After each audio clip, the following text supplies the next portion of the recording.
Hi there, thanks so much for joining me for another video. I'm Erin Eno and today we're going to be painting this loose hydrangea. It takes a little longer to paint than other loose flowers because of the multiple flower heads, but it's quite relaxing to do. So if you do like this video and you want to see more like it, please be sure to subscribe if you haven't already. Now let's just jump in and get painting.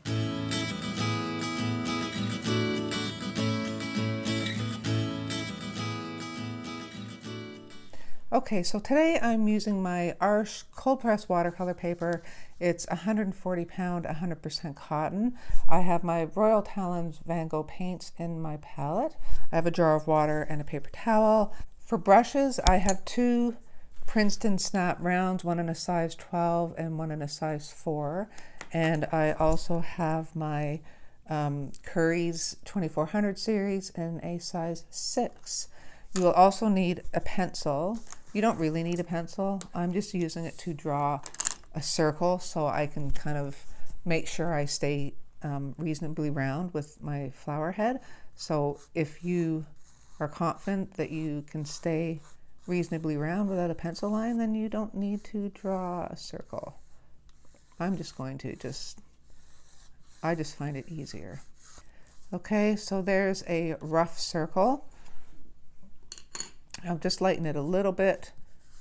I'm sure the petals will cover this, but just lighten it a teensy little bit. Sorry, the sun came out and it's casting, my camera stand is casting a bit of a shadow here, but I don't have time to fix it right now because I'm in the middle of filming. So I want to do a kind of periwinkle blue hydrangea. So I have a little bit of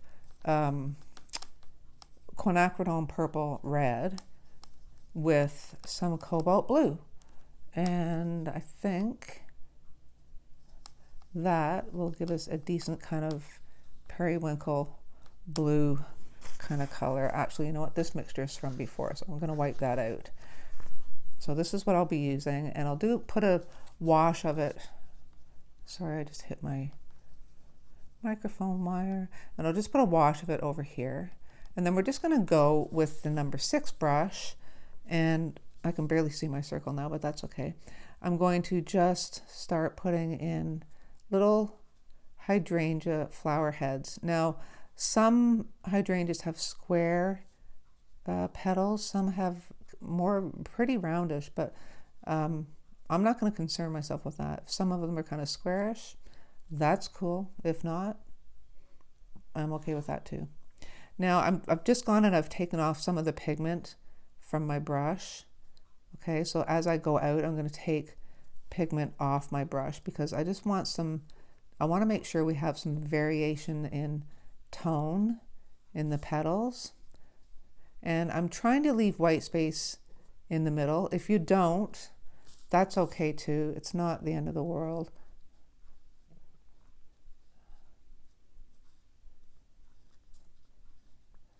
Okay, so I'm just going to do a few first. Then I'm going to go into the darker pigment. And I'm just going to tap a bit in the center, just so we get some depth and tone in the petals, just so they're not so flat. Okay. Just like that. Then I'm going to move a little further away from those flower heads, and I'll tell you why later, but I'm just going to come over here and do some more. When I get to the point where I've explained everything and I'm just kind of repeating it to fill the page, I will fast forward it. Okay, but I just want to show you really what I'm doing, so I've got all bases covered before I just jump around and speed ahead. So I just wanted to show you what I'm going to do when I come to the edge of my circle. I'm going to do some that have a full petal that come out, and then others I'm going to do, like, I'll come down here. I'll do a full petal here, like that, and then 2 coming out the side, but they're a little foreshortened. So what it's going to look like, and then I'll do one here. So what it's going to look like is that petal that little flower head is kind of curved around the ball. Okay, so hopefully that's the look I'm achieving. And I'm going to do that as I go around. But don't stay perfectly contained in a perfect circle, okay? You want some petals to go outside that round area. And you'll even see me just painting maybe some areas with just one petal just to kind of fill some space. So that's basically what I'm going to do. So I'm going to speed ahead. Actually, you know what? Before I do that, I want to point out why I went away from these petals. So I'm going to let them dry a little bit. I'll do one more full one here. And you can even paint them so you have one like looks like it's underneath that one. Okay, but don't fuss too much because it's loose, okay? So I don't want you stressing over it too much. Okay, so I'm going to go back to here. And this is why I went away from it first. Now I'm going to go back. So I want to have some petals overlapping the existing flowers just to give some kind of look of more petals. Like you see how it's darker. So we just want to look like it's just a bunch of little flower heads all clumped together. And by overlapping, you know, or kind of glazing, you kind of get that look. So you'll see another case where I made that one a little foreshortened. So that looks like it's kind of going around the curve of the flower ball again. Okay, so just continue on and do that. I shouldn't have done that. And just continue on and fill your whole circle. That was a lot of paint. Oh well, that's okay. And I think my flower heads are getting a little small over here. Just going to beef them up a little bit. Otherwise it'll take too long. Okay. And I'm going to pick up some of this pigment. It was a bit much. So I'm just going to continue on and I will speed this up for you so it doesn't take so long to watch.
Okay, now it's reasonably round, but I don't like what's going on here. So I'm going to try to make this a more full petal.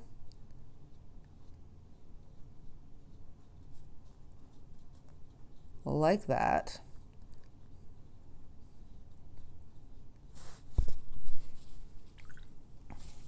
And I'm just going to pick some of this up towards the outside.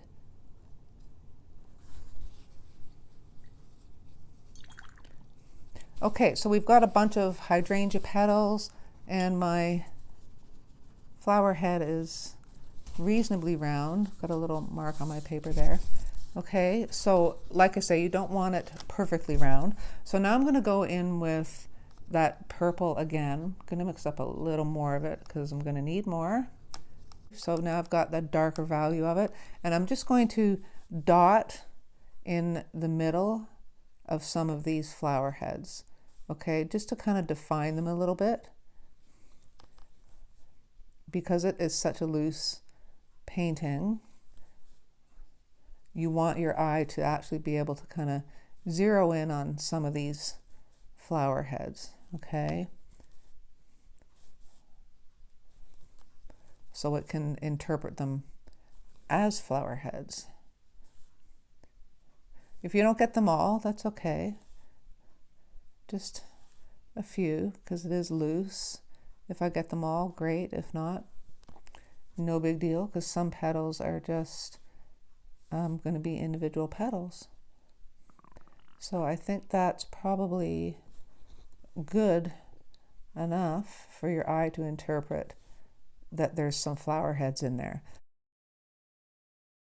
So again, it is loose, so you don't need to do all of them. And some around the outside could probably afford to be just a little bit lighter. So I'll just tap up a little bit there. Okay, so that ought to do that. Now I think I'll stick with my number 6 brush, and I'm going to do the stem and the leaves now because I want the flower head to dry a little bit. And I'm just going to do one thin line going up, and I'm going to put a little bit of a kind of a curve and wiggle in there. And then you can do another very thin line going up to the hydrangea, because it would have these little stems that hold those flower heads. I'm just going to do one. I don't want to, get carried away. It is loose. And then we're going to go on and do the leaves. Now the leaves are quite broad, so I'm going to use my number 12 for that. Okay, my number 12 has a fairly decent point on it, so if I'm careful, I can use it to do the leaf part as well, or the stem of the leaf. So I'm just going to do this one kind of like it's kind of drooping down a bit.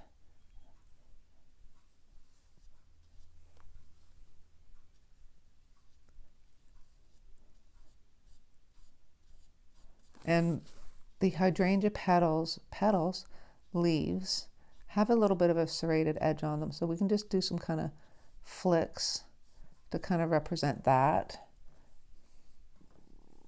I'm going to mix more of that. I did tell you that this was sap green with a bit of indigo in it. I hope I told you that. Anyway, I'm telling you now. I'm just going to tap some. That's a lot of water. I'm going to pick some of that up. I don't want it that sopping wet.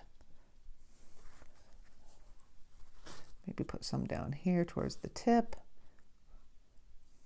We can always go back in and add some detail to the leaves if we want. I may do that, haven't decided.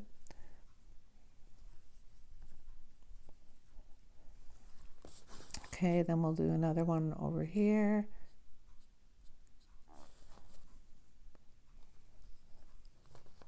And we'll do this one really broad, so it's not so much on an angle like the other one was. I'm going to come right up to the flower head there.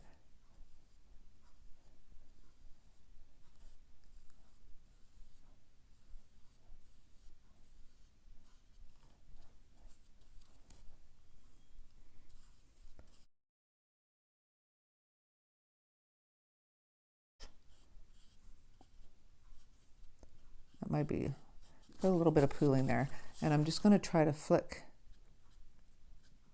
out to get that serrated edge again.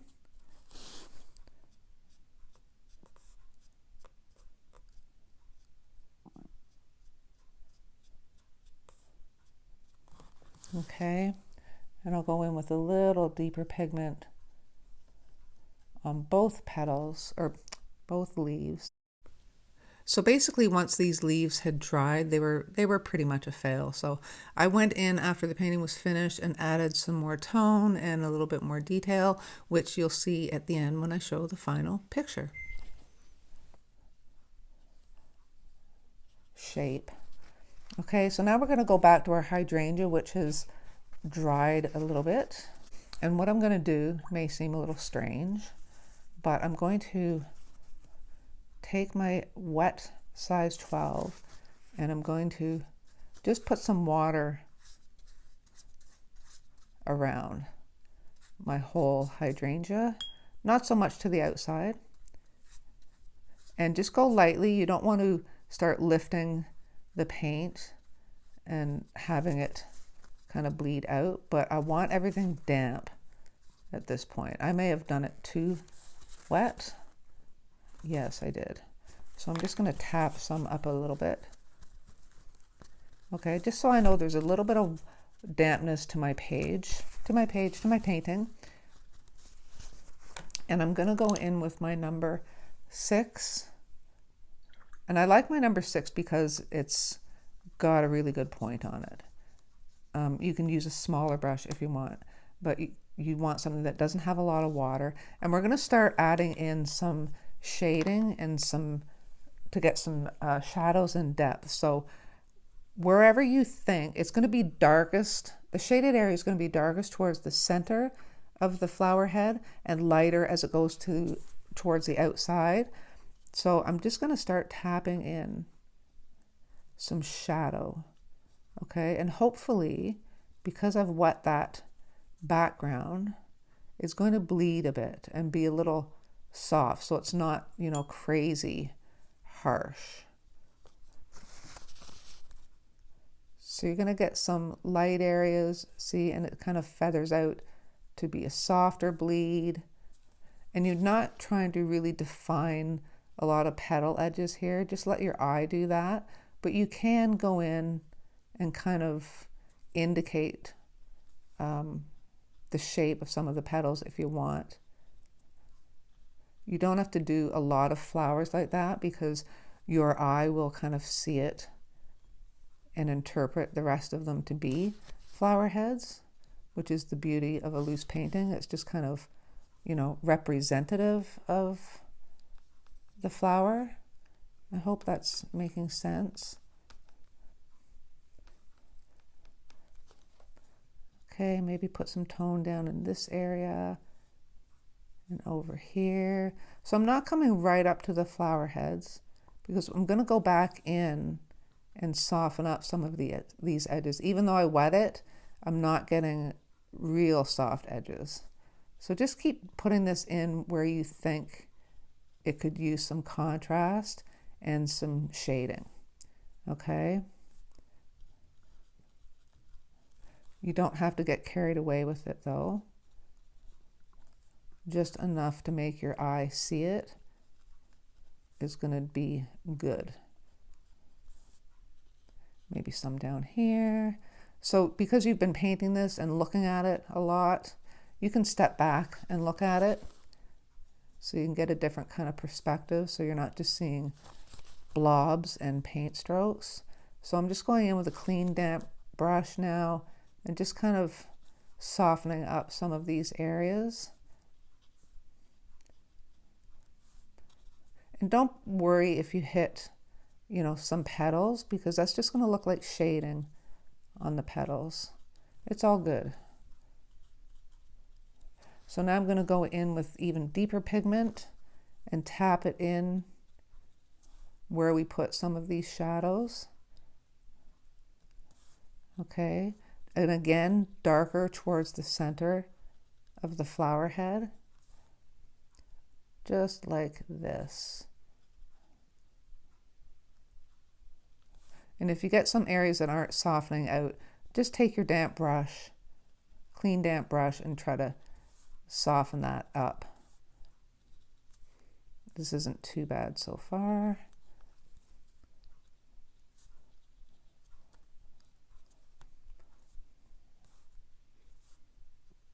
Maybe a little more there. Some out here.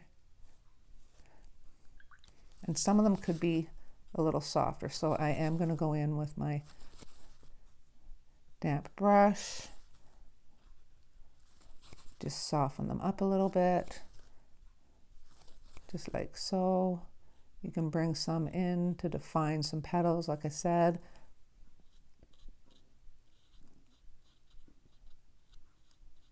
Don't be afraid to turn your page.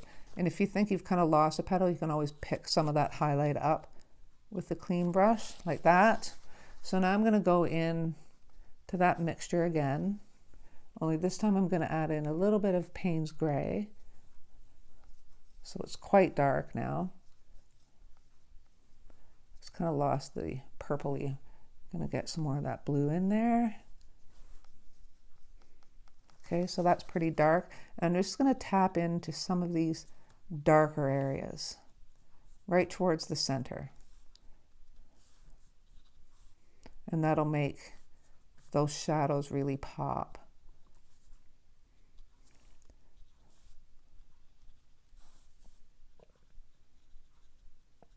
And again, if you find it's dried too much, you can blend this out as well with a clean damp brush. Okay. Just like that.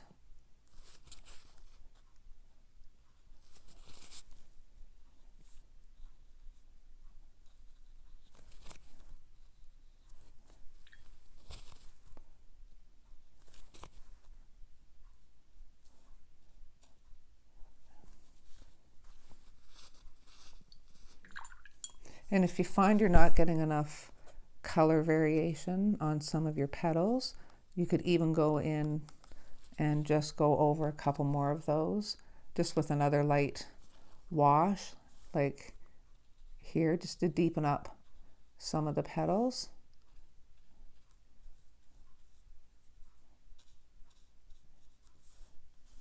Like some of these ones over here have gone quite pale. So we'll just heavy them up a little bit.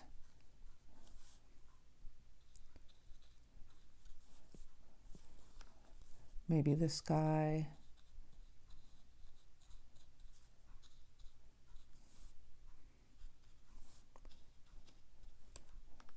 This one could use a little bit of a center back in there. And I think we will call it done. So here is your finished loose hydrangea, complete with the new and improved leaves, of course. So I hope you guys enjoyed this tutorial and that you found it helpful, and I really hope you'll give this one a try. So that's it for today. Thanks again so much for joining me, and I will see you next time.